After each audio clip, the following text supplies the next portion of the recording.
All right, what is up, my friends? Welcome to Friday's episode, the Craft of Fatherhood podcast. This is your guide, Ned Shout. I believe our role as fathers has the power to change the world simply by knowing who we are and embracing the adventure. On these short Friday episodes, I'll just share some of my own thoughts or adventures on the old journey of fatherhood.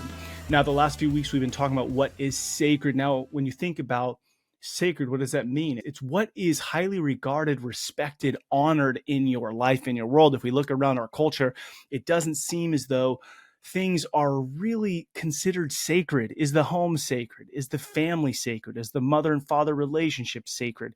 Is the respecting of the mother sacred? Is the respecting of the father sacred? Is femininity respected? Is masculinity respected?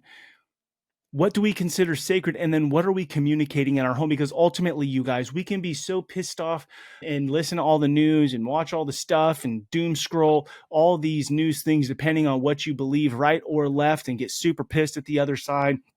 Think our world's falling apart. But if you are not holding true inside your home, teaching your kids, and I'm not talking like wild indoctrination, but what is being communicated in your home? You don't think you can change the world? You can change the world simply by leaning into your role and responsibility in your home to communicate well what matters, right? Because I believe that at our core, we all know right and wrong. We all know morals and values and truth and what matters. Now, if you're listening to this, you know I lean into my faith as a child of God, as a man of God, as a follower of Jesus. And I'm sure for the most of you, you follow in a similar suit.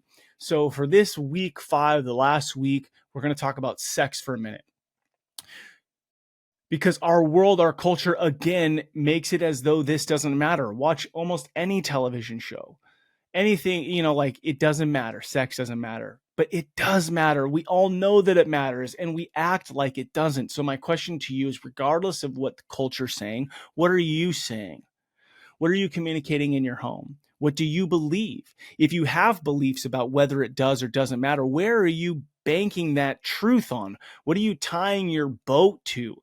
Are you just saying, well, this is what feels right? Well, are you influenced by the culture? Or this what seems right? Or are you just basing it on your own experience? Now, I do think experience and having, for me, like the biblical foundation, that having a foundation to what we believe is crucial. Because I was pissed off yesterday and I'm happy today, right? I felt one way about something yesterday and I feel different today. I mean, we are creatures growing, and as we grow, we shift the way we think about things. So if we don't have some sort of foundational truth to tie our beliefs to, man, we are easily going to believe anything. So, what is it that you believe about sex? What is it that you're communicating about sex to your kids? So, a couple things I just wrote down because I don't want to just get into the weeds on this. I will tell you that this has been very important to Sarah and I. And we do have a high regard and consider this sacred for marriage only act that is connecting and beautiful and important, and not to be hid and not to be pretend like it's a gross thing with our kids. And so I say that to go, our core beliefs are that this is for marriage, that this is something that is fun and beautiful and wonderful, and something that is very sacrificial and connecting. And I think it is important that you communicate with your kids. So a couple things we did is when our kids were of the age where it felt right to talk to them, I remember bringing them in and sitting them down, telling them. And then when the next kid was ready, then we brought them in and had the older kid there. And like each time we had the older kids. So it was like, you're kind of bringing them into the know and sharing and talking and letting any questions, discussions around this. So we didn't and don't want there to be any taboo to be able to ask about something, to be able to conversate about something.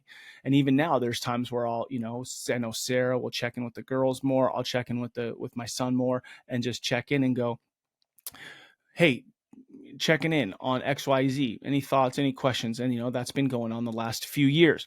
Now, I'm just going to go down to 5 things that I put down here that I want you to consider as you think about communicating that sex is sacred in your home.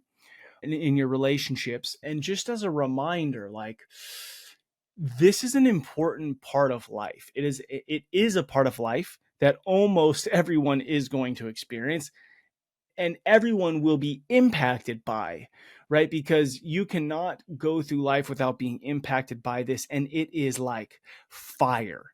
It is something that is incredibly useful and important and matters, and is dangerous if used out of context. And I would hope that most agree with that, especially if you look around at the unfulfilled dissatisfaction, overly, like, look around. We are obsessed with this in a lot of ways, and we're starving because it's not fulfilling or connecting us in the way that it was designed to. So I'm going to not just jump on a soapbox, and I just want you to consider these things.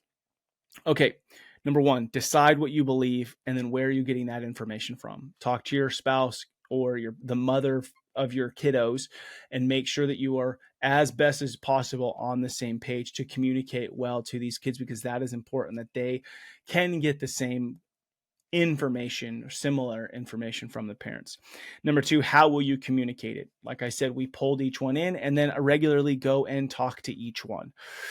My hope is that number three is there's no shame around it. Our kids are going to be impacted by this, and there are going to probably be some sort of, I don't want to say just the act of sex, but relationally, there's highs and lows to the whole relationship component, boys and girls.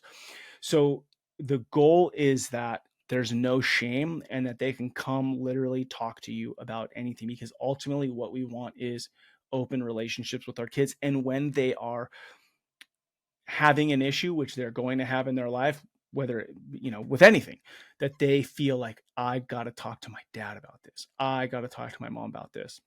Number four is have grace. Be ready. We talk about this. Be ready for anything and everything. And that when they come and talk to you, that you don't react, that you breathe, think, respond, extend grace, and dance with grace. Is not approval of whatever it might be, right?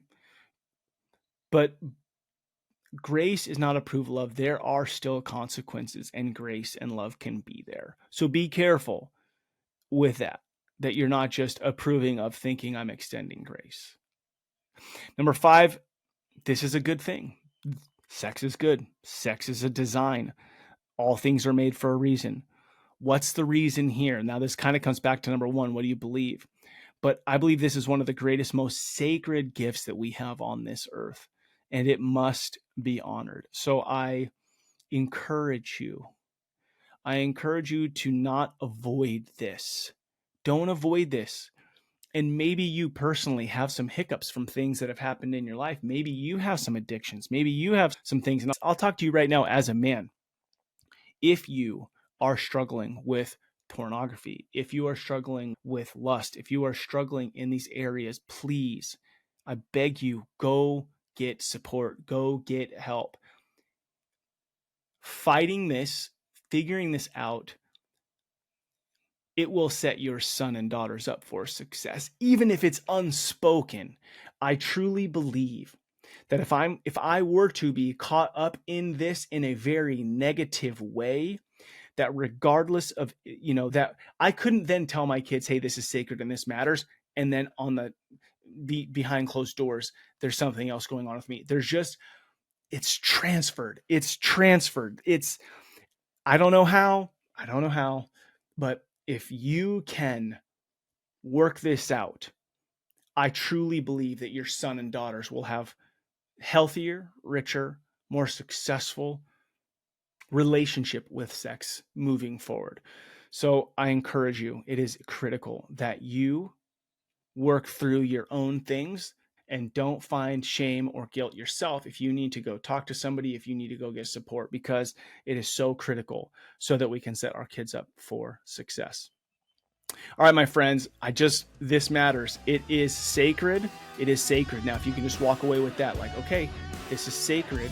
So if this is sacred, how do I think about it? What do I believe about it? And then how am I communicating that to those that have been placed in my care? Because one day, your son's going to be 42, your daughter's going to be 42, whatever age you are, they're going to be that age. And if you can do the work beforehand, if you can help coach them beforehand, you can set them up to have a much richer experience with this sacred gift.